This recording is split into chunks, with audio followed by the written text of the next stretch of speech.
Sana nga totoong artista to ha. Ang pangalan niya ay Ivana Alawi. Titingnan mo natin kung talagang artista po to si Ma'am Ivana Alawi. Kasi ang pangalan niya Ivana Alawi eh. Jackpot ako kapag ang pasahero ko ay si Ivana Alawi. Ayan po. On the way na po ako para kay Ma'am Ivana Alawi. Naka-booking planner po ako ngayon. Ang schedule ko ulit is 12 to 8. May kasama po akong bata sa aking biyahe. Para po kahit paano ay malibang kasi walang pasok ang bata. Nasa likod yung bata. Kaway ka. Yan po yung anak ko kasama ko sa biyahe. Pero pinagpaalam ko muna po sa aking pasahero kung okay po sa kanya na may kasama akong bata. Yan po, kailangan i-text muna si pasahero bago makarating para alam niya na may kasama akong bata. Sinama ko lang po yung anak ko kasi para lang din malibang katotal. Wala namang pasok. Within Cavite lang naman din po yung area ko. And then po, yung sasakyan ko po kasi is 6-seaters po siya. Kapag naka-booking planner po kasi, yung 6-seaters po talaga, wala po yan na 6-seater sa booking planner. Hanggang 4 lang po talaga ang booking planner. Kahit na po na 6-seaters po yung sasakyan. 4-seaters lang po talaga ang naibubuk sa amin. Yan po. Kaya pwede po akong kasi yung sasakyan ko nga, ang capacity is 6-seaters. Kasi po Avanza. Pero po, ang pasahero ko lang na dapat papasok is 4-seaters lang po. Ibig sabihin po, 4 lang po pababa ang magiging pasahero ko.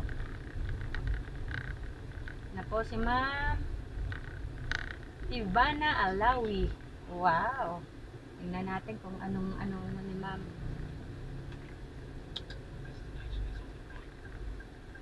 Yan po, arrive na ako.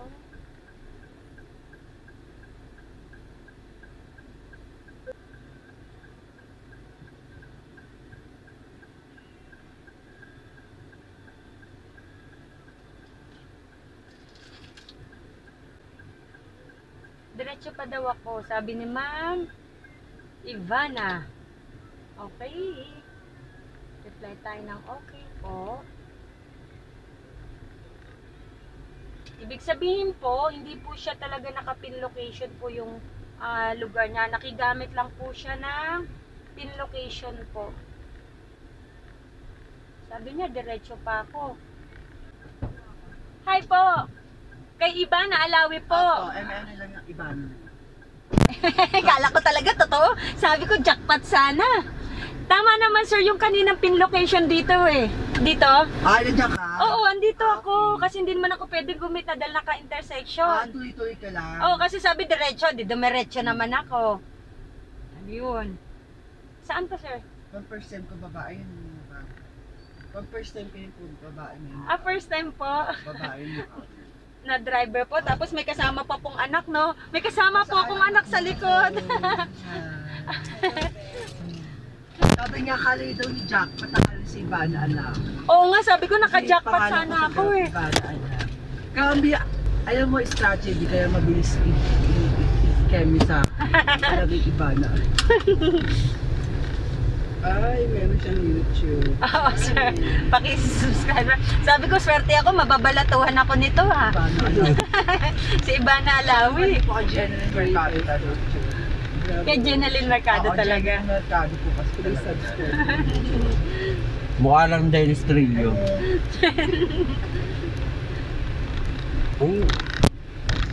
Tama naman daw, di dumatot siya doon. Ikot naman ato. Sige, ikot sa lang tayo. Snake Road tayo? Mas mabilis doon eh. Okay.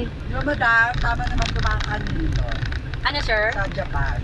Ano? Tama yung kaninang pinaka-pin. Tama yung Opo. diba? Opo, nandun talaga ako siya. Tumuloy-tuloy ka. Kasi sabi tuloy. Oo. Sabi niya diretso. Tama naman daw, nandun sa tumuloy. Tama siya. Yun talaga ang pin niya. Ba't sinag-isali mo kasi mo? Sabi niya diretso. Kaya diretso ko hanggang dulong-dulo. Ano ito, mother? Ano? Opo. anak ko. Parang na-person namin babae. Mm. Najakpatan lang na ngayon, pero madalas ako sir dito naman. Nagbibiyahe. Para ho ano, kasi bakasyon yung bata eh. Para wala sa kalsada yung anak ko. Kaya Ay, sa dinan bagay, ako. oo. Tsaka within ano lang naman ako sir eh. Cavite area lang ako. Pero taga saan mo kayo? Taga pala, dyan lang Mabuhay City. Taga Mabuhay lang. Isa pala siya mati. Ano po? Opo, magse-7 na. Lahat Bombay. Oo nga eh. 7. November 29 birthday niya, kinabukasan walang pasok, kaya todo inom.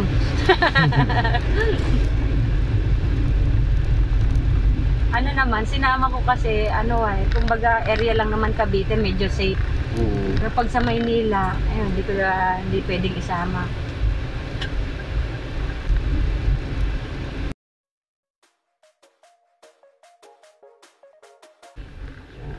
Thank you.